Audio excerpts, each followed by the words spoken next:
दोस्तों, आज हम बात करेंगे भानगढ़ के शापित किले के बारे में, उसमें हुई दर्दनाक मौतें और उस पर अब तक छाए श्राप के बारे में।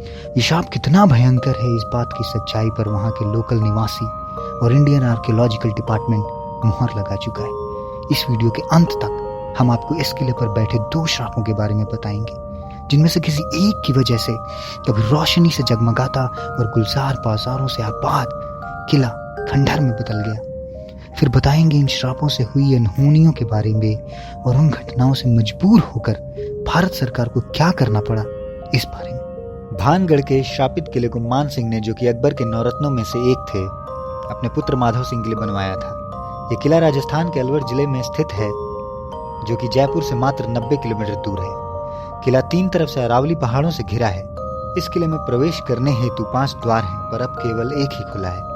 इस द्वार का नाम हनुमान द्वार है, क्योंकि हनुमान जी का ही एक मंदिर ठीक द्वार पर स्थित है। इस द्वार से प्रवेश करते ही भानगढ़ किले का बाजार मिलता है, जो बस खंडहर होकर रह गया है। यह किला कभी 7 मंजिला था, पर अब केवल 4 मंजिल ही शेष हैं। किले में 2 मंदिर भी हैं, एक गोपीनाथ जी यानी भगवान कृष्ण का और दूसरा सोमेश्वर जी यानी भगवान शंकर का। सोमेश्वर जी के मंदिर के पास ही एक सरोवर है और किले के ठीक बीचों बीच एक बहुत ही गहरा कुआं भी है, जो बिल्कुल सूख चुका है। अब सुनिए इस किले के भूतहा होने की वजह। लेजेंड्स की माने तो इसके 2 कारण हो सकते हैं, पर किस वजह से ये किला कुछ ही दिनों में वीरान और सुनसान हो गया, ये नहीं कहा जा सकता। पहला कारण है तांत्रिक सिंघिया का श्राप। कहा यह जाता है कि भानगढ़ की राजकुमारी रत्नावती बला की खूबसूरत थी। उसकी सुंदरता के चर्चे राजाओं और महाराजाओं के दरबार में सदा गूंजा करते थे। कई राजाओं और महाराजाओं ने राजकुमारी रत्नावती के पास विवाह का प्रस्ताव भी भेजा, पर रत्नावती ने ये सारे प्रस्ताव ठुकरा दिए।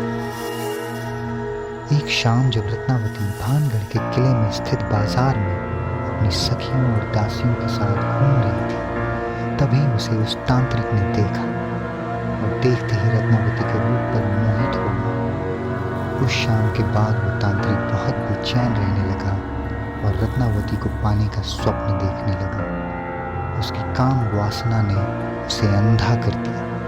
अपनी वासना की तृप्ति के लिए उसने रत्नावती पर काला जादू करने की ठान ली। उसने एक इत्र की शीशी पर वशीकरण का काला जादू किया और उस शीशी को एक दासी के हाथों राजकुमारी रत्नावती के पास भिजवा दिया। रत्नावती ने जैसे ही उस इत्र की शीशी को पकड़ा, वह समझ गई इस शीशी पर काला जादू किया गया है। दोस्तों, आपको एक बात बता दें जो काला जादू के संदर्भ में बहुत प्रचलित है। वो बात यह है कि अगर किसी का काला जादू पकड़ा जाता है तो वह काला जादू उलटकर उसी पर पड़ जाता है। राजकुमारी रत्नावती ने उस शीशी को एक बड़े से चट्टान पर दे मारा और कहा, जा, उसे लग जा जिसने मुझ पर काला जादू किया है। इतना कहते ही चट्टान उछलने लगा और जाकर तांत्रिक को रौंद डाला। तांत्रिक सब समझ गया और मरते मरते उसने किले को श्राप दिया कि मौत किले में तांडव करेगी और किले में रहने वाले हर व्यक्ति, वो चाहे बच्चा हो, बूढ़ा हो या जवान, सबकी मृत्यु बेहद दर्दनाक होगी। और ऐसा ही हुआ भी। तांत्रिक की मौत के साल भर के ही भीतर अजबगढ़ ने भानगढ़ पर चढ़ाई कर दी। इस लड़ाई में राज परिवार के सदस्य के साथ राजकुमारी रत्नावती भी मारी गई। अपना उद्देश्य विफल देख गुस्साए अजबगढ़ वालों ने किले के हर व्यक्ति को चुन चुन कर मार डाला। तभी से यह भानगढ़ का किला भूतहा और रहस्यमयी हो गया। दूसरी कहानी जुड़ी है बाबा बालूनाथ के श्राप से। कहा यह जाता है कि जहां भानगढ़ किले का राजमहल बनना था, वहीं पास में ही बाबा बालूनाथ की कुटिया थी। वे नहीं चाहते थे कि महल बने, तो मान सिंह के बहुत मान मनोवल करने के बाद बाबा बालूनाथ ने आज्ञा दे दी, पर साथ ही साथ शर्त भी रख दी कि महल की ऊंचाई इतनी ना हो कि बाबा की कुटिया पर या तपस्या स्थल पर उसकी परछाई पड़े। यदि इस बात का पालन नहीं किया गया तो सारा राजमहल और राज परिवार तबाह हो जाएगा। तो इसी बात को ध्यान में रखकर मान सिंह ने केवल 4 मंजिलों वाला महल बनवाया, लेकिन बाद में मान सिंह के पोते ने अपनी जिद में महल की ऊंचाई बढ़ाकर 7 मंजिल कर दी। अब इस वजह से महल की परछाई बाबा बालूनाथ की कुटिया और तपस्या स्थल पर पड़ने लगी, और इसके बाद का अंजाम बिल्कुल वैसा ही हुआ जैसा बाबा बालूनाथ ने अपनी शर्त में कहा था। सारा का सारा राज परिवार और राजमहल तबाह हो गया, और उसके बाद से ही भानगढ़ का सारा किला खंडहर में तब्दील हो गया। दोस्तों, श्राप के ही मुताबिक किला अब टूटकर 7 से 4 मंजिल का होकर रह गया है। पर सोचने की बात यह है कि किले के एक भी मंदिर को कोई नुकसान नहीं पहुंचा।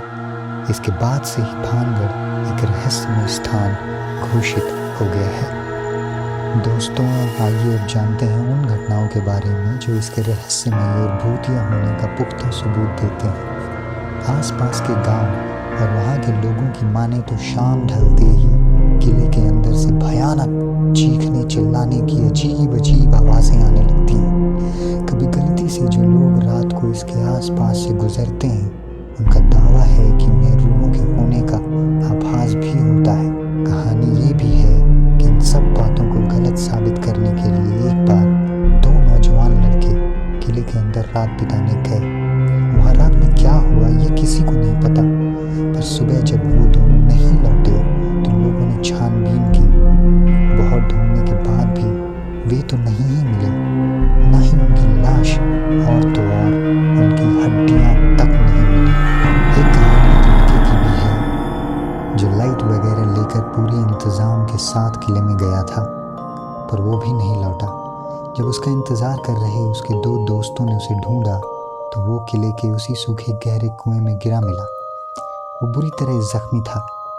उसके दोनों दोस्त उसे किसी तरह निकाल कर हॉस्पिटल ले जाने लगे, पर रास्ते में उनकी कार का एक्सीडेंट हो गया और उस लड़के के साथ ही उसके दोनों दोस्त भी उसी कार एक्सीडेंट में वहीं के वहीं मारे गए। इन सब के बाद इस तरह की घटनाओं को रोकने और लोगों के भय पर काबू पाने के लिए सरकार ने सूर्यास्त के बाद और सूर्योदय के पहले किले में प्रवेश पर पूरी तरह पाबंदी लगा दी।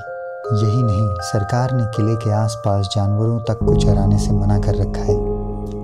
भानगढ़ के रहस्यमय और भूतिया किले का खौफ इतना है कि सरकार ने बोर्ड लगाकर इस बारे में चेतावनी दे रखी है कि कोई भी दिए गए समय के बाद किले के आसपास नजर आया तो उस पर कानूनी कार्रवाई होगी।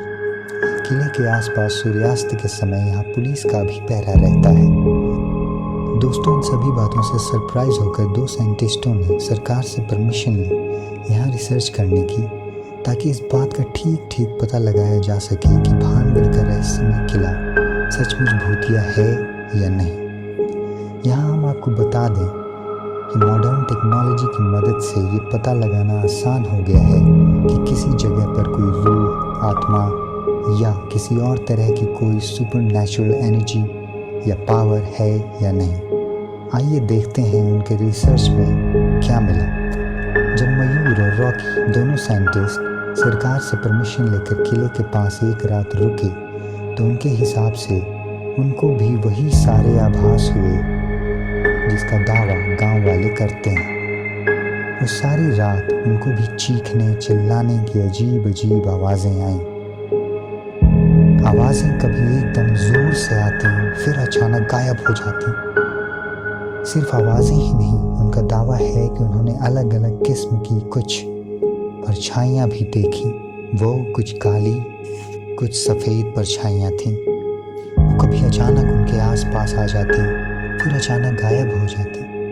मयूर और रॉकी ने अपने डिवाइस में भी अभी एनर्जीज के वहाँ होने को रिकॉर्ड किया था।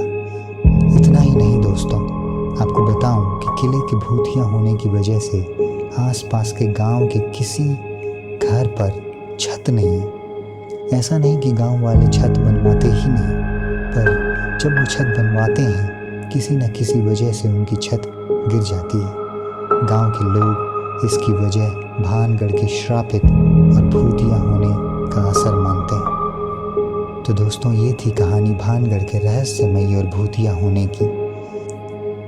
चलते चलते हम आपको ये भी बता दें कि यहाँ के लोगों का मानना है कि कि राजकुमारी रत्नावती का पुनर्जन्म हो चुका है और जब वो वापस इस किले में आएगी तभी किले को उसके श्राप से मुक्ति मिलेगी। अब इसमें कितनी सच्चाई है ये तो हम नहीं कह सकते, पर हमने कोशिश की कि आपको भानगढ़ के बारे में जितना अधिक हो सके उतनी जानकारी दे सके। To watch the latest videos, subscribe the channel and hit the bell icon to get the notification.